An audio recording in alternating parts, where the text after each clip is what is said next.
મસા કે ભગંદરથી પીડાઈ રહ્યા છો તો આ સમસ્યાને અવગણશો નહીં, કેમ કે હવે અદ્યતન સારવાર પેથાપુરમાં ઉપલબ્ધ છે ડૉક્ટર દેસાઈ સુપર સ્પેશિયાલિટી હોસ્પિટલમાં, અને એ પણ નીતિનભાઈ પટેલ અને ભૂપેન્દ્રભાઈ પટેલ દ્વારા સન્માનિત હોસ્પિટલ, જેમને ગાંધીનગરની જનતાથી મળેલ બેસ્ટ એનોરેક્ટલ સર્જન એવોર્ડ.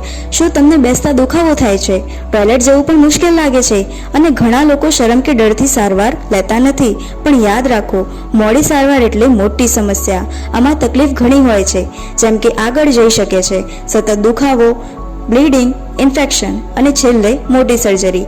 પણ હવે ચિંતા કરવાની જરૂર નથી, કેમ કે અહીંયા તમને મળી જશે દૂરબીનથી ફ્રી તપાસ, ટાંકા વગરનું ઓપરેશન વગરની સારવાર પણ ઉપલબ્ધ, ફરી થવાની શક્યતા નથી, અને બીજા જ દિવસથી નિયમિત કામ શરૂ. અને હવે ખાસ વાત, સર્જરી ચાર્જમાં 50% સુધીનો રાહત, સાથે કેશલેસ મેડિક્લેમ સુવિધા પણ ઉપલબ્ધ છે. તો હવે વધુ રાહ જોવાની જરૂર નથી. કન્સલ્ટેશન માટે એડ્રેસ સ્ક્રીન પર અવેલેબલ છે, અથવા તમે કોન્ટેક્ટ પણ કરી શકો છો 7600053220 પર. અને હા, આ રીલ બીજા લોકોને પણ શેર કરજો, જેનાથી બીજાને પણ હેલ્પફુલ થાય.